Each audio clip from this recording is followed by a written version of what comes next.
Est-ce que vous êtes bien installés? Bonjour à toutes et à tous. Vous avez un micro à votre disposition. Et bienvenue dans cette table ronde conférence IFTM deuxième jour, intitulée Branding, construire une marque forte et renforcer sa réputation dans un contexte incertain. Nous sommes en salle Agora à 11h30 tous les jours. J'ai le plaisir de vous accueillir sur ce créneau. Hier, on a parlé d'acquisition, de rétention client. Aujourd'hui, on va parler de marque forte, de réputation. Et demain, on parlera de marketing d'influence, d'ambassadeurs. Donc, dans la même salle, à la même heure. Je vous donne rendez-vous demain. Et il y aura notamment Bruno Maltor qui sera là. Mais aujourd'hui, le sous-titre de cette conférence donne parfaitement le ton. Le branding n'est plus un luxe, c'est un levier d'attractivité et de performance. On va voir avec nos invités comment structurer une marque touristique cohérente et engageante à l'heure où l'image se façonne autant par les contenus que par les avis en ligne.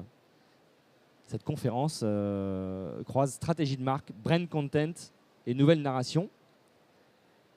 Le branding, ce n'est pas un logo ni une charte graphique, c'est la déclinaison d'une plateforme de marque, un ADN clair, une promesse, une raison d'être, des codes narratifs qui guident la communication et l'expérience client.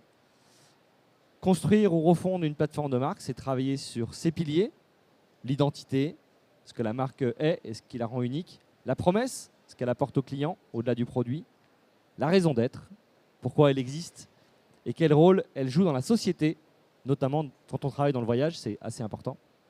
Et puis les preuves, comment tout cela se construit concrètement dans l'expérience, dans la communication et dans la réputation. Dans notre monde aujourd'hui de défiance où l'IA et les réseaux sociaux amplifient et déforment parfois les récits, une marque forte, c'est ce qui crée la confiance, la désirabilité. Je suis empêtré avec ma télécommande et une différenciation durable. J'avais préparé cette petit graphique voilà, pour l'introduction.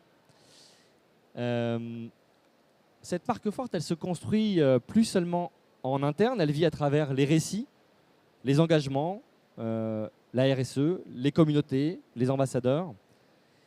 Et j'ai le plaisir d'en discuter aujourd'hui avec 3 intervenants de grande qualité. J'ai la chance qu'ils aient accepté mon invitation. Bienvenue et merci. Aurélie Sandler, tu es co-CEO de Evaneos. Bonjour. Eric Balian, bienvenue, merci. Tu es directeur général de Terre d'Aventure. Oui, bonjour. Et Clara, c'est pas la première fois qu'on fait une conférence ensemble à IFTM. Tu es directrice de compte chez Hopscotch Tourisme.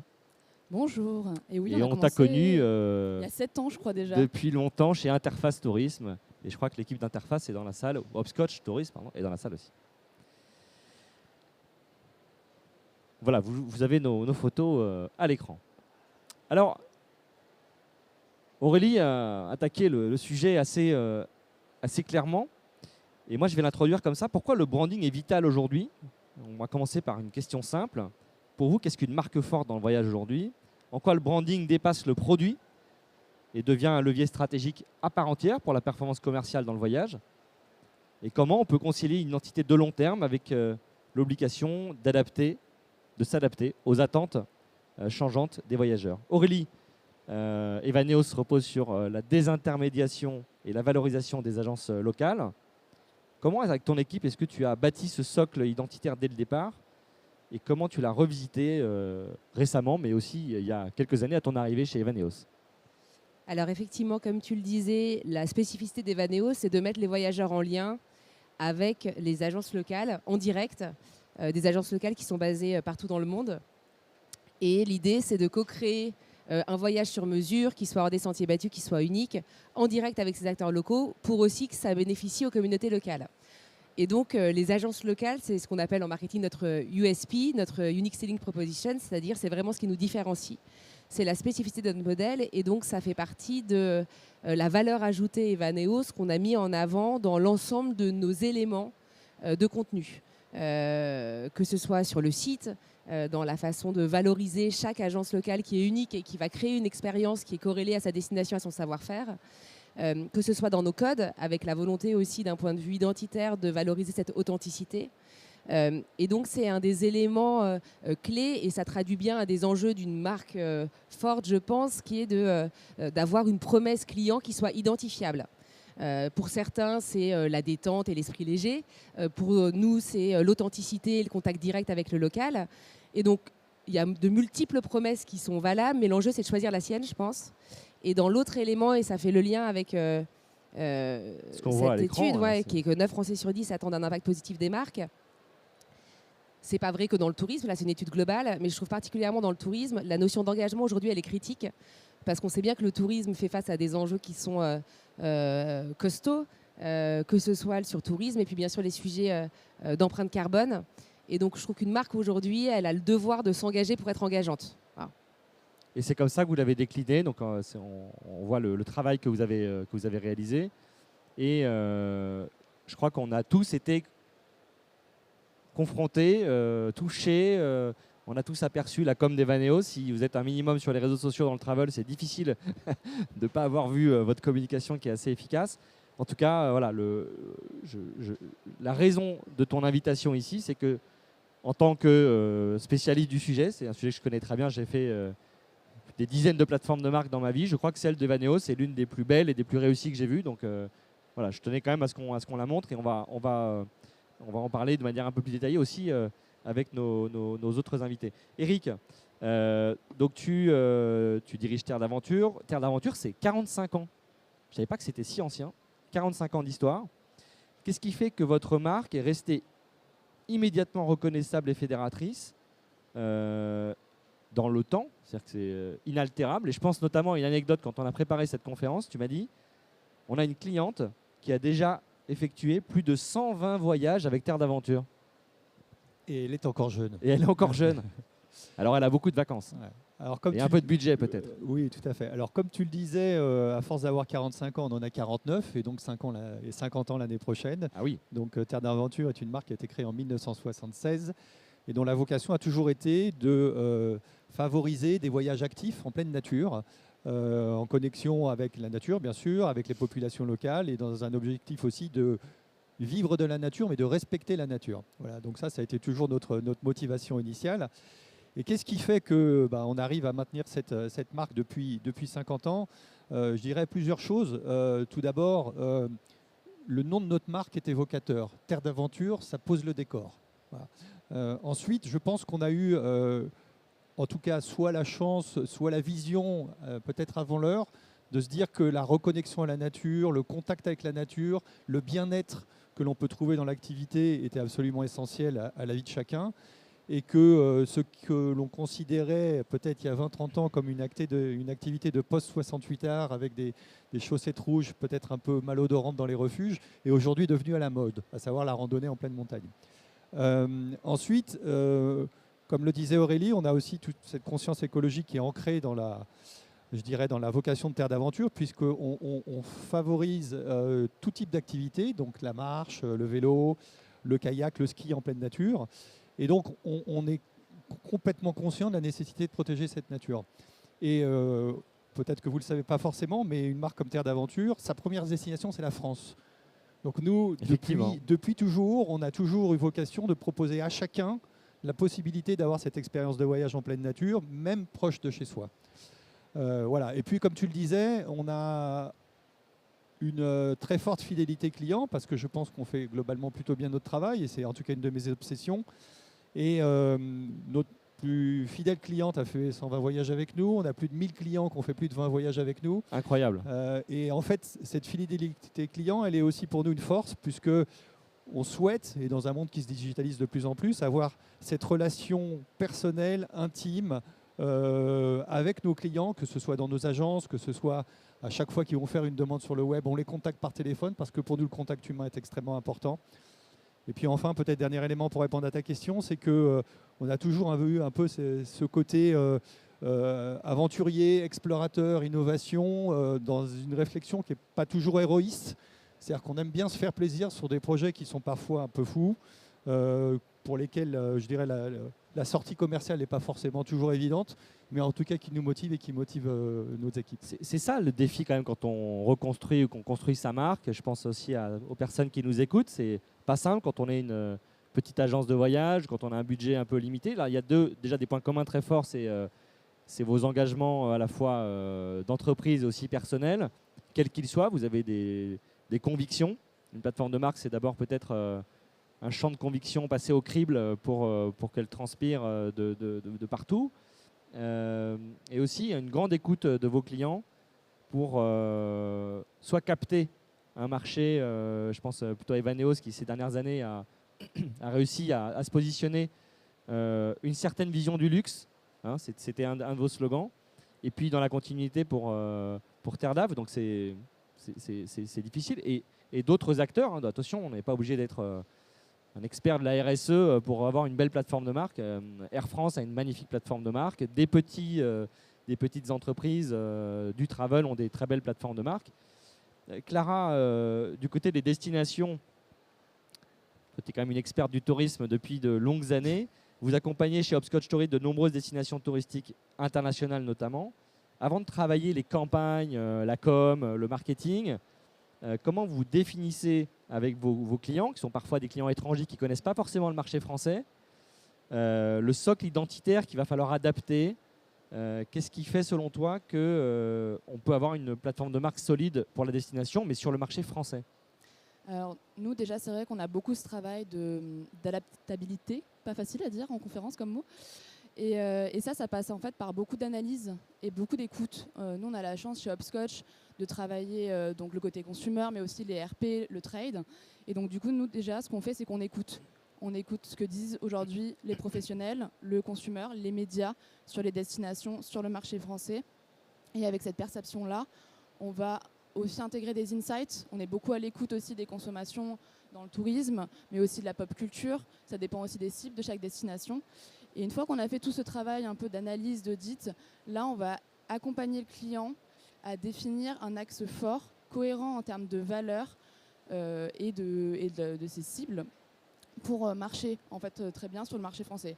Parce qu'en fait, nous, le gros biais qu'on a souvent côté destination, c'est de vouloir tout montrer. Et il faut choisir parce qu'en fait, on n'a pas... c'est terrible, hein, ils veulent tout montrer. Oui, mais bon, c'est normal aussi, c'est leur destination. Ils se pensent uniques et ils le sont d'une certaine façon, mais c'est surtout dans la façon de communiquer qu'on va le montrer. Et pour cela, il faut se positionner sur les forces d'une destination et nous, on les accompagne sur cette partie-là. Donc, comme disait Eric, une plateforme de marque, une stratégie de branding, c'est pas se faire plaisir, c'est d'abord travailler sur des insights. Je suis tout à fait d'accord avec ça. Et de choisir. Et choisir après. Alors, Eric, chez Terre d'Aventure, il y a un petit sujet, il y a une actualité depuis 1 an. Avec ton équipe, vous avez décidé de faire un lifting. Le mot est peut-être mal choisi, excuse-moi. Mais en fait, de retravailler en tout cas, de faire une refonte, est-ce qu'on peut dire le mot comme ça, de votre plateforme de marque, de votre branding, d'apporter, tu me l'as dit, un peu plus de rondeur, de sensibilité, tout en restant fidèle à une identité sobre et responsable. Comment vous avez trouvé l'équilibre entre la continuité, la modernité, la rupture et puis surtout, comment ça sert les objectifs finaux, même si le travail est toujours en cours? On va voir aussi, avec Aurélie notamment, qu'une plateforme de marque efficace, ce sont aussi des performances commerciales qui augmentent à la fin. Vous êtes pas en plein milieu du chantier, mais enfin c'est en cours. Est-ce que tu peux nous décrire un peu le travail que vous êtes en train de mener? Oui, tout à fait. Bah, écoute, à 50 ans, le lifting est de rigueur, hein, donc j'accepte le terme, il n'y a pas de souci. Ouais, on a eu cette démarche, nous, il y a 1 an, de se reposer un ensemble de questions sur voilà, est-ce que la manière dont notre marque était exprimée et imagée correspondait à la réalité de ce qu'attendait la société, de ce que nous, on voulait mettre en avant. Donc on a eu cette démarche assez, je dirais, classique, hein, de réfléchir à quelles sont les attentes des consommateurs aujourd'hui, qu'est-ce qui les motive, comment notre secteur au sens large, et je reprends ce que tu dis, au-delà du voyage et du tourisme, exprime ses besoins de la société, et surtout quel est notre vrai ADN et qu'est-ce qu'on veut, nous, faire valoir de ce qu'on a fait depuis 50 ans. Donc tout ce travail, c'était un moyen aussi de redéfinir une raison d'être et de mettre en avant les éléments qui sont essentiels pour nous, à savoir l'activité et le mouvement en pleine nature. Et donc ça, c'est ce qu'on a toujours fait et toujours réalisé. On a été construit à base de voyages de marche à pied et de randonnée. Mais aujourd'hui, on fait beaucoup plus que de la randonnée. On fait du vélo, on fait du kayak, on fait du ski, on fait tout type d'activités décarbonées.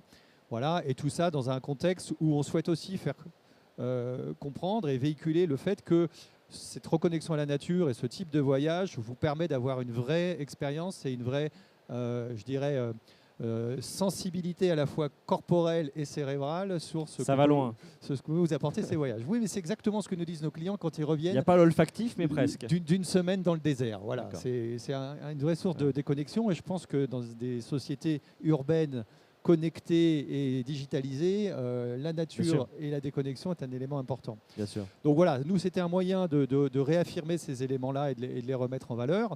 Et puis aussi de faire transparaître, je dirais, au travers de l'image, comment ces éléments naturels, comment la nature peut façonner à la fois l'esprit, le corps, au même titre qu'elle peut façonner nos éléments identitaires.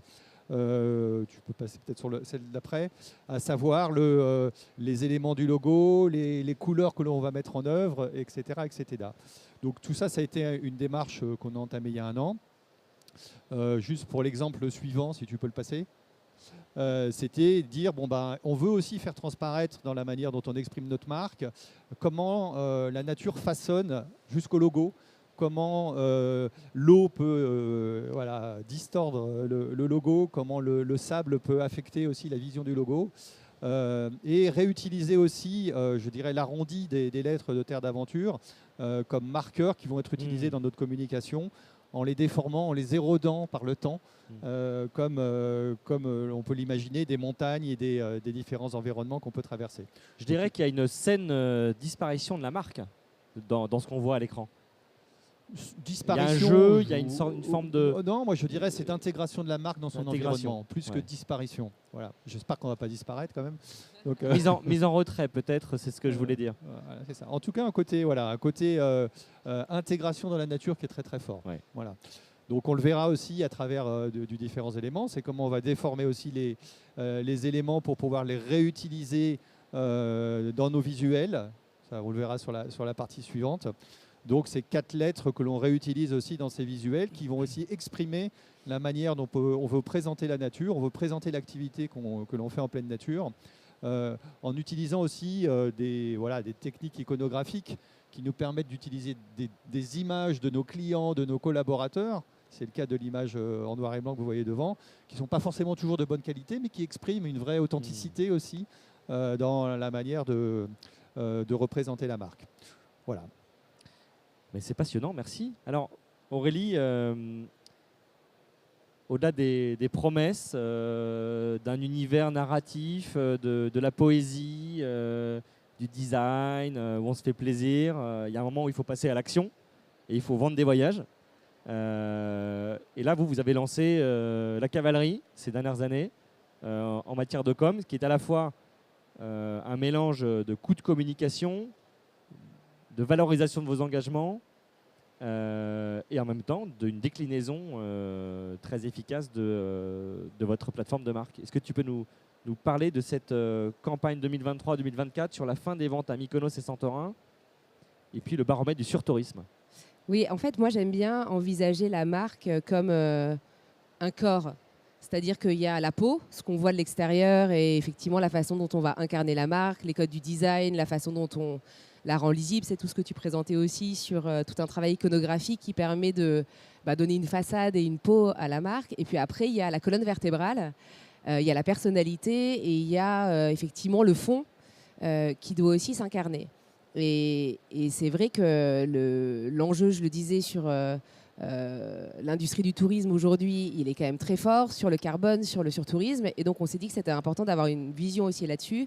On a lancé cet index pour avoir de la data quantifiée et pouvoir objectiver le phénomène pour se dire après quelle prise d'initiative on va avoir. Et donc, on a construit ce baromètre, cet index avec Roland Berger pour regarder sur l'ensemble des destinations du monde lesquelles étaient les plus touchées par le phénomène du surtourisme, quelles étaient les typologies de surtourisme et comment est-ce que derrière, en tant qu'acteur touristique, on pouvait agir et comment est-ce qu'on pouvait aussi éclairer les clients sur la réalité des problématiques et la façon de voyager mieux. En gros, nous, notre stratégie, c'est vraiment ces 2 mots, c'est voyager mieux, on l'appelle Better Trips, et ça aligne toutes nos initiatives. Et donc, au final, la partie que tu présentes un peu comme un coup de com' sur la campagne publicitaire, elle est venue vraiment dans un second temps. Elle est venue 9 mois après le travail du baromètre. Et c'était plus dans une logique d'interpellation effectivement des voyageurs et de création de pédagogie, parce que l'enjeu, il n'était pas tellement la communication, mais vraiment de se dire qu'en tant que marque, on doit agir. Donc il y a une initiative de fond qui prédomine là-dessus. Et derrière, effectivement, qu'on a relié fait avec cette campagne illustrative pour, avec humour, éclairer sur 2 destinations sur lesquelles on a identifié un problème qui était criant et sur lequel on a voulu agir, en arrêtant de commercialiser Mykonos et Santorin l'été. Et donc, on a aligné à la fois des sujets de communication, mais aussi des prises de décision sur le fond, sur notre offre. Et c'est un peu ce qu'on essaye de faire, c'est d'avoir une vision assez cohérente entre la façon dont on communique et la réalité des messages qu'on porte, la façon dont on les travaille dans notre offre. Parce qu'on sait bien derrière que sinon, les voyageurs, les consommateurs, c'est très lisible quand il y a un delta entre ce qu'on peut raconter et la façon dont on l'incarne avec des prises de position. Et on a, par essence, chez Evaneos, un engagement à la racine sur le modèle de circuit court du voyage. Et donc, nos équipes, on est tous quand même plutôt engagés à faire bouger l'industrie du tourisme. Donc voilà, c'est à la racine de l'identité de la marque, de sa mission, même dans le vécu interne. Ouais. Et après, donc tu as travaillé avec tes équipes sur le design de l'offre. Ouais. C'est vraiment un cheminement. Mm. Et là, vous êtes allé sur un travail de segmentation client. Que tout ceci est un chemin. On parle vraiment des fondamentaux qu'a présenté Eric et que tu as présenté aussi. Et pour aller ensuite vers un travail opérationnel qui se décline ici, mais qui se décline aussi par rapport à une segmentation client. Est-ce que tu peux nous parler de ce travail de design de l'offre pour les familles ? Oui, bien sûr, puisque la marque, elle doit s'adapter et elle doit répondre à un besoin client. Sinon, on propose quelque chose, s'il n'y a pas de captation de l'air du temps, des besoins, on est complètement à côté. Et effectivement, d'un point de vue derrière de performance et de vente, ça ne fonctionne pas. Et c'est vrai qu'on a identifié un gros potentiel, nous, de développement pour la cible famille. On avait une part de notre segment de voyageurs qui était déjà plutôt pas mal en pénétration sur les familles, mais on s'est dit qu'il y avait encore un gros potentiel à explorer, puisqu'on a une proposition de valeur sur le fait de vivre des expériences ensemble. Et le voyage itinérant, connecté avec le local, c'est aussi une façon de se créer des souvenirs ensemble, d'être dans la transmission. Et aujourd'hui, on sait que ces moments de voyage, de vacances, c'est quand même un moment où la famille se réunit et où ça peut créer une vraie osmose et une vraie logique de découverte. En fait, on partage aussi une vision du monde à travers la façon dont on voyage. Et donc, on a voulu créer des offres et une identité qui était connectée avec la réalité du vécu des familles et des familles qui sont aujourd'hui différentes de ce qu'elles étaient il y a 50 ans, des familles qui sont aussi des familles recomposées, des familles avec des jeunes, des plus grands. Et donc, on est ancré dans le réel exactement. De la société française et européenne. Exactement, et en travaillant des offres, on s'est aperçu par exemple que pour les voyageurs avec des jeunes enfants, notre modèle itinérant était parfois un peu difficile, bouger tous les 2 jours, donc on s'est dit il faut aussi travailler l'offre avec nos partenaires locaux pour avoir des circuits plus doux pour les familles et donc de créer aussi, jusqu'à notre produit, une expérience qui était adaptée et après derrière qu'on éclaire en communication pour la rendre désirable et sympathique aussi avec le travail des influenceurs qui la mettent en valeur. Justement, ce déploiement-là, il est intéressant. Tu t'as communiqué où avec ce segment-là ? Il y a une section sur votre site web, il y a les réseaux sociaux. Là, on voit une sorte de mini-book. C'est quoi le déploiement d'une action vers une cible spécifique comme les familles ? Alors, c'est déjà auprès de notre communauté existante de voyageurs et c'est bien sûr sur les réseaux sociaux, aussi en digital où on a des logiques d'acquisition ciblées. Et donc, on va avoir un certain nombre d'initiatives qui vont permettre de cibler directement les familles avec des contenus adaptés. Donc là, par exemple, l'exploitation des données que vous avez ou des données de Meta ou des données de Google qui vous permettent de faire des campagnes où le contenu spécifique que tu as préparé pour cette cible-là, où la marque s'exprime très bien, il est visibilisé par des campagnes hyper segmentées qui vont toucher exactement cette cible-là. Et très ciblées. Et sur le sujet de la performance, parce que souvent on se pose la question d'investir sur la marque, c'est quand même des investissements qui peuvent être assez lourds, qui sont plutôt moyen terme. Quand on a une vision héroïste, on se dit est-ce que ça vaut vraiment la peine de faire comme ça ? Et ce dont on s'est aperçu, nous, c'est qu'au final, quand on achète des mots-clés sur Google qui sont un peu génériques, voyage en Islande, voyage en famille, ça coûte très cher et on va capter une audience qui va arriver chez nous sans vraiment savoir ce qu'on fait et pourquoi ils sont là. C'est flou. Et donc la déperdition est très forte. Et donc l'investissement sur la marque, ça permet quand même d'éclairer davantage notre proposition de valeur et de faire en sorte au final que les voyageurs qui arrivent chez Evaneos, qui arrivent sur notre site, ils soient plus conscients de ce qu'on propose, ils savent pourquoi ils sont là et derrière la réalité des taux de transformation et du ROI est bien meilleure. Donc c'est un investissement qui vaut la peine et c'est clairement lié avec de la performance. Merci Aurélie. Clara, chez Hopscotch Tourisme, vous accompagnez notamment Singapour. On a vu une petite slide que je vais montrer maintenant, et l'Afrique du Sud. Comment, avec ton équipe, vous adaptez leur récit pour séduire le marché français? Quel levier tu utilises pour raconter ces destinations, non pas autrement, mais il faut quand même, pour avoir un peu fréquenté les équipes du Singapore Tourism Board, ils n'ont pas tout à fait les mêmes discours en Asie, en Amérique ou en Europe, et notamment en France. Donc comment tu adaptes ces discours, ces visuels, en misant sur la culture, l'imaginaire, l'expérience, plutôt sur des codes publicitaires classiques? Comment tu fais? Alors, il y a différentes façons, et c'est vrai qu'on a différentes problématiques aussi selon les clients. Singapour, c'est un super exemple parce qu'on est vraiment parti de l'insight, de cette perception en fait de cette ville moderne, et du coup qui peut paraître peu intéressante, peu authentique. Et en fait, on l'a tourné en force. On s'est dit, mais en fait, nous, Singapour, on le voit totalement comme la ville du futur. C'est vraiment la ville dans la nature, et cette vision-là, on veut la transmettre parce qu'on voyait bien que dans la perception, en tout cas aujourd'hui des publics, c'était toujours ce qui ressortait. Et donc du coup, c'est comme ça qu'on a pris cet insight et qu'on l'a décliné en campagne avec vraiment ce prisme de City in Nature. On a choisi 3 piliers qui sont forts, qui comptent pour les consommateurs français. Bien sûr, donc il y a la gastronomie, hein, forcément, toujours un levier très important, mais pas n'importe quelle gastronomie.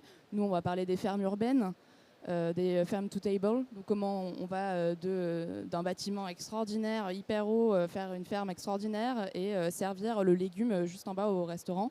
Donc ça, c'est quand même la spécificité de Singapour. Mais également l'aventure, l'architecture, c'était des points hyper importants. Et ce qui est super beau avec Singapour, c'est qu'en plus, c'est pas une promesse en l'air, c'est que c'est hyper justifié déjà pour le visiteur sur place, mais également pour les habitants, parce qu'il y a vraiment un soutien des politiques publiques pour aller plus loin sur ce côté City in Nature.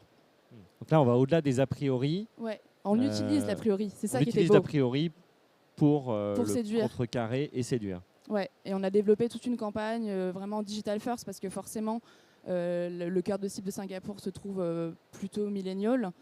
Donc avec des créateurs de contenu, des médias, des campagnes en programmatique, en social media. Donc vraiment, ça a été une campagne 360 et on est même allé jusqu'à la conversion. Donc ça, c'est le grand plaisir chez Hopscotch, je l'avoue, c'est de pouvoir utiliser tous ces leviers-là pour pas faire uniquement du branding, mais uniquement de l'image, mais aller jusqu'à la vente. Là, il y a le design system et la conception rédaction, parce que le design system, c'est ce fameux document de plateforme de marque qui régit les codes, la narration, les champs lexicaux de la plateforme. Mais il y a un moment, il faut partir en rédaction, quoi. Donc il faut de la conception-rédaction, il faut trouver des concepts de campagne. C'est ce que vous avez fait pour Singapour et aussi pour l'Afrique du Sud. Ouais, alors l'Afrique du Sud, c'est une autre problématique. Effectivement, nous, on travaille pour des clients internationaux.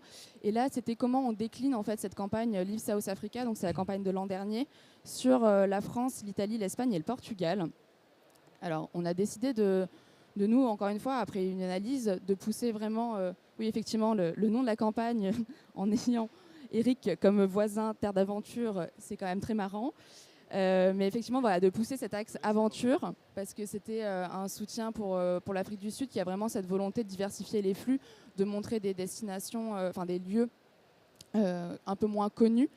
Et donc du coup, nous, l'aventure, après avoir une écoute du marché français et de la destination, nous paraissait complètement cohérent pour montrer vraiment un voyage itinérant, montrer d'autres facettes de la destination, avec une conception de la campagne qui a été réalisée, en tout cas sur la partie photo et vidéo, par des créateurs de contenu. Donc encore une fois, pour pousser l'authenticité, quelque chose de moins institutionnel. Et surtout respecter les codes des réseaux sociaux, là où la campagne a été diffusée majoritairement. Tu fais parfaitement la transition, parce qu'on va passer à la troisième séquence de cette table ronde. Vous avez vu dans le titre de la table ronde, à la fin, il y a marqué avis, réputation, non? Non, il y a marqué, je ne me rappelle plus en fait. Il y a marqué dans un contexte incertain. Non, mais c'est l'iPad qui a. Et dans un contexte incertain, ça veut dire que on doit passer de la narration à la preuve. Une marque, ça ne se résume pas à ce qu'elle dit d'elle-même. Elle se construit surtout à travers ce que les autres en disent. Et voilà, ça peut commencer à devenir un problème, puisqu'on a des clients, on a des communautés, on a des prescripteurs, on a des influenceurs, on a des avis, parfois des détracteurs aussi. Et donc, il y a deux questions générales que j'aimerais qu'on aborde. C'est en quoi les avis clients, les recommandations, et donc ces tiers en fait, avec lesquels on doit composer aujourd'hui, notamment sur le digital, sont devenus aussi importants que les campagnes de marque elles-mêmes. Et comment on peut transformer une communauté en véritable vecteur de confiance et de croissance. Je me tourne vers toi, Aurélie. Avec ton équipe, vous mesurez beaucoup, mais vraiment de manière statistique puissante. J'étais impressionné de vos insights sur la satisfaction et la réputation de vos ventes. Est-ce que tu peux nous expliquer la corrélation, comment tu intègres la mesure et la data entre la réputation, les avis clients et les recommandations d'Evaneos et les décisions stratégiques que vous prenez pour les ventes et la stratégie commerciale? À la racine de tout ça, il y a la satisfaction client, c'est clé. T'en parlais, le fait d'avoir des voyageurs qui reviennent, c'est quand même la clé de bonne santé d'une marque et de sa proposition de valeur. Et donc, on mesure après chaque voyage, mais c'est assez classique, la réalité de la satisfaction des voyageurs. Et ça, on a des systèmes assez granulaires pour pouvoir effectivement auditer l'ensemble des éléments clés de la satisfaction. Et puis aussi, les points d'optimisation, il y en a toujours. Et donc, on a des boucles d'optimisation derrière qui sont travaillées. Et la réalité, tu parlais de l'enjeu des avis.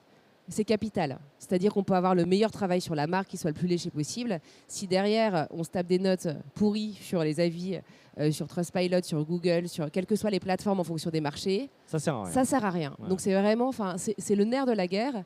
Et j'aurais presque tendance à dire, si la satisfaction n'est pas au top, n'investissez pas en médias ou n'investissez pas tellement sur la marque, parce que tout fait flop derrière. Donc à la fois, la satisfaction et les avis, c'est un formidable accélérateur parce qu'il n'y a pas meilleur promoteur qu'un client content. Et ça, c'est une communauté d'ambassadeurs et d'un point de vue marketing, c'est intéressant d'animer cette communauté pour faire en sorte de travailler le bouche à oreille, qui est quand même le meilleur levier d'acquisition d'une marque.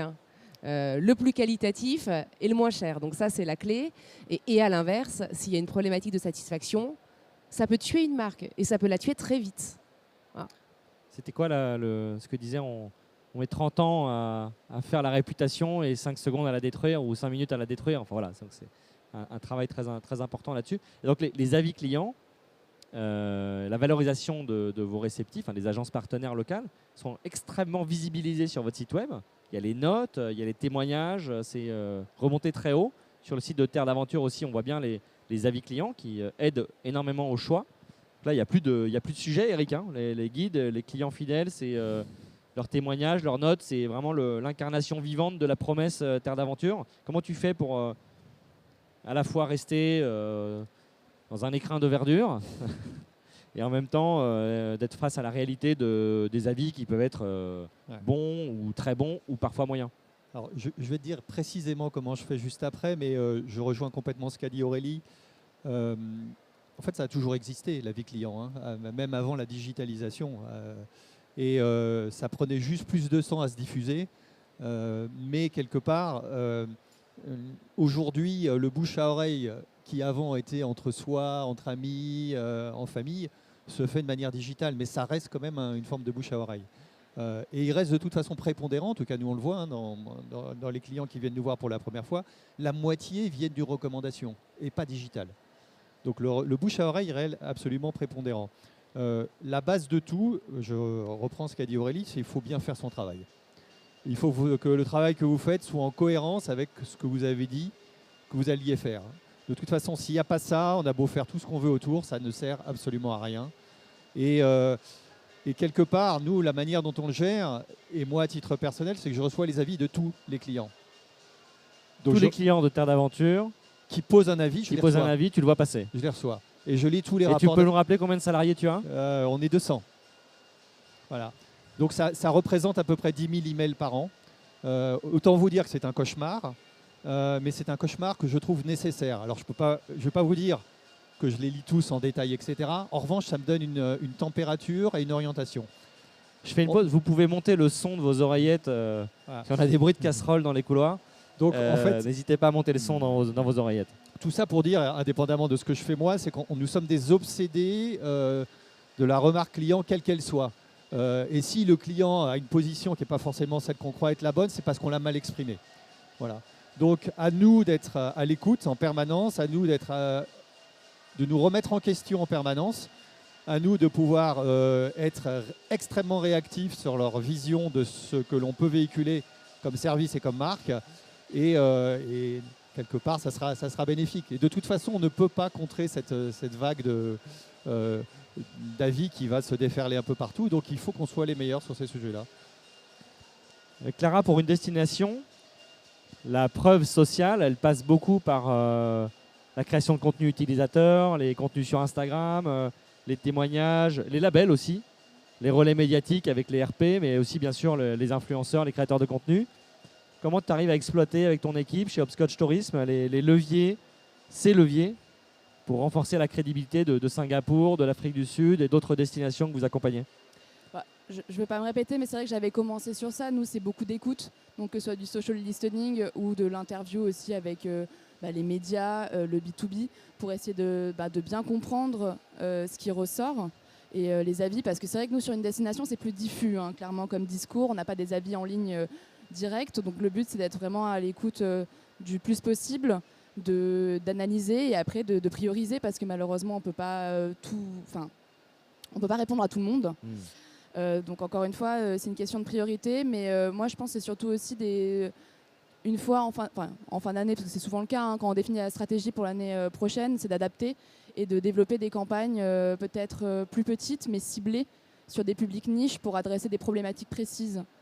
Et encore une fois, selon la priorité et le budget des destinations. Il y a un problème de perception, hein. C'est la plupart des destinations, parce que j'en ai accompagné un certain nombre comme toi, la plupart des destinations françaises et étrangères, y compris chez les agents de voyage, hein, on a une perception de destination, un imaginaire collectif qui est parfois très biaisé. Moi, j'avais commencé il y a une douzaine d'années avec Visite Malta, on en parlait encore hier. On disait Malte dans la tête des gens, des touristes français il y a 15 ans, c'était... ça a l'air sympa, mais je ne sais pas trop. C'est quoi 365 églises? Ah, je ne savais pas. Première destination culturelle du bassin méditerranéen? Ok, d'accord. Et donc créer un imaginaire positif, c'est parfois partir de rien. Et c'est parfois aussi, je pense peut-être à l'Afrique du Sud, sans les offenser, mais il y a peut-être parfois des imaginaires un peu négatifs. Et donc tu dois peut-être créer du contenu et créer du positif en plus du branding. Encore une fois, le but, c'est pas d'ignorer. Terre d'aventure, c'était aussi le cas. En fait, l'Afrique du Sud, c'est une aventure dans le bon sens et dans le mauvais sens. Il y a des imprévus et il faut l'assumer. Et c'est vraiment ce qu'on voulait transmettre aussi à travers cette campagne, mais plus mettre en côté l'aspect vivant et unique de cette aventure. Donc, effectivement, nous, c'est comment on accompagne aussi les clients pour assumer cette partie-là dans nos prises de parole. Et ça, c'est vrai que c'est un travail de long cours avec les destinations, mais je pense aussi avec les marques touristiques au sens plus large. Je partage un schéma, moi, quand j'accompagne des marques qui sont sur ce type de chantier. J'aime bien partager ce schéma qui n'est pas de moi, mais qui rappelle que le travail permanent des décideurs du tourisme qui veulent améliorer leur perception client, leur image, doivent en permanence lutter entre l'image qu'ils veulent, les actions qu'ils mènent et la perception que les clients ont de leur entreprise. Et je dis lutter parce que c'est un mot un peu fort, mais parfois, heureusement, il y a un alignement. Donc les écarts du triangle sont assez faibles. Je crois que vous êtes des bons représentants de ce sujet-là. Dans d'autres cas, il y a une vraie distorsion entre la perception et l'image voulue. Et là, les actions menées doivent être un peu plus fortes pour contrecarrer, pour redorer, pour remodeler une image qui a pu être abîmée, qui a pu être écornée. Ça peut être le cas de certaines destinations, ça peut être le cas de certaines marques, ça peut être le cas de certains voyagistes, ça peut être le cas beaucoup dans le transport. Les croisiéristes, l'aérien, c'est pas toujours facile. Il y a des incidents d'exploitation qui peuvent être préjudiciables durablement. Voilà, ça c'est un bon modèle de se dire que l'identité de la marque ne vous appartient pas tout à fait, même pas du tout, et que avant d'arriver à ce que les gens aient exactement perçoivent exactement ce que vous voulez dire. Il y a un gros travail d'action menée. Est-ce que, Aurélie, tu peux nous résumer cette table ronde, puisqu'on arrive au bout de nos échanges? J'ai bien aimé cette slide que tu as faite sur les b.a.-ba du branding. Bon, c'est pour se redonner quelques éléments, mais qui sont assez traditionnels. Mais il y a un vrai premier point, c'est d'être clair sur ce qu'on veut proposer comme expérience. Voilà. Et donc, tu le disais sur les destinations, il faut choisir. Vous avez choisi la nature, enfin, on a choisi, nous, l'authenticité, le contact avec le local. On ne peut pas tout faire, même si on aimerait tout raconter. Et si on veut être identifié, si on veut émerger, il faut être clair sur notre promesse, sur ce qu'on veut faire vivre comme expérience. Qui plus est quand on n'a pas des budgets illimités. Peut-être quand on est coca, on peut dire on est pour le bonheur et ça suffit parce qu'il y a des budgets publicitaires qui sont dingues. En revanche, quand on veut émerger, qu'on a des budgets plus modestes, il faut avoir un message un peu plus tranché. Donc ça, c'est le premier point, c'est de se dire concrètement qu'est-ce qu'on veut raconter et à qui on s'adresse. Et puis ensuite, c'est effectivement faire en sorte que sur toutes les dimensions de la marque, donc à la fois le squelette, les os, la peau, on soit cohérent. Voilà. Entre la façon dont on communique, entre le fond de ce qu'on fait, entre la réalité des expériences qu'on fait vivre, qu'il y ait un alignement, parce que sinon c'est là où on risque le bad buzz, c'est là où on risque d'avoir voilà, une dynamique, notamment via les avis clients, qui vient, comme tu le disais, écarter les différents points du triangle, et là ça devient compliqué. Après des bad buzz et de la communication de crise, toutes les marques en vivent à un moment donné. Et il faut s'y préparer. Il faut s'y préparer, une bonne plateforme ça de marque arrive. vous prépare à la communication de crise. Oui, et puis il faut aussi accepter que on apprend. Et je pense qu'il y a aussi un discours de transparence et de vérité. Quand il y a un truc qui ne se passe pas comme on voulait, parfois, moi j'aime bien une phrase qui est de dire « je perds jamais, soit je gagne, soit j'apprends ». Donc parfois on se trompe, on apprend et au final derrière on en sort plus fort et puis on se transforme, ça prend du temps. Et le dernier point qui est important, c'est effectivement de l'incarner. Et ça, c'est vraiment un sujet de l'ensemble des parties prenantes. Ouais. De l'incarner en interne, parce qu'il n'y a pas meilleur ambassadeur d'une entreprise que ceux qui la vivent et qui la font au quotidien, donc les équipes. Nous, dans nos communautés, il y a évidemment tous nos partenaires, agences locales, qui sont une communauté pour nous qui est stratégique, puisque c'est eux qui créent les voyages. Et donc, on est en lien permanent avec eux. Quand on se parlait de l'initiative qu'on a prise sur l'arrêt des ventes de Mykonos et Santorin, on l'a fait main dans la main avec eux. C'était incontournable de le faire sans.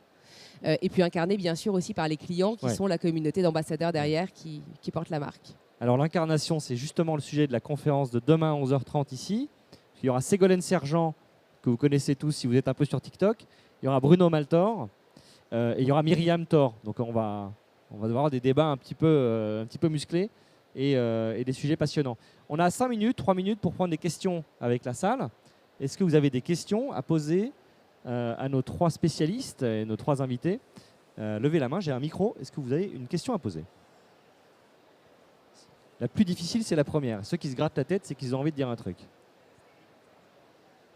Pas de questions pour Evaneos, pour Terre d'Aventure, pour Hopscotch? Il est midi 12. Il y en a une. Il y a une question. Monsieur, présentez-vous. Jean-Philippe, avec Philippe, on a un projet de création d'agence de voyage spécialisée sur le spiritourisme. Alors j'avais une question pour Eric par rapport à la recommandation des voyageurs par d'autres voyageurs ayant vécu l'expérience, les ambassadeurs, hein, je crois que vous avez dit.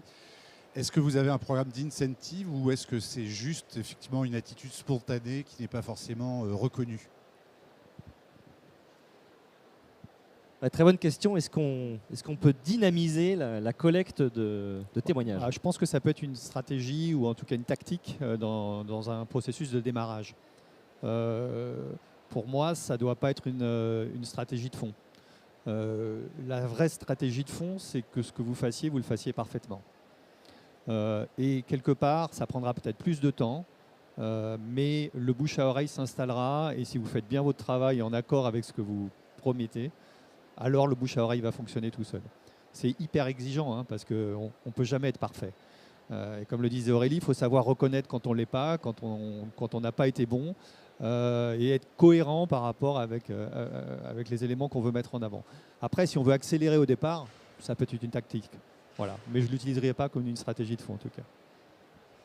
Merci Eric. Une deuxième question, ou plutôt une seconde question car il n'y en aura pas de troisième vu le timing. Pas de questions.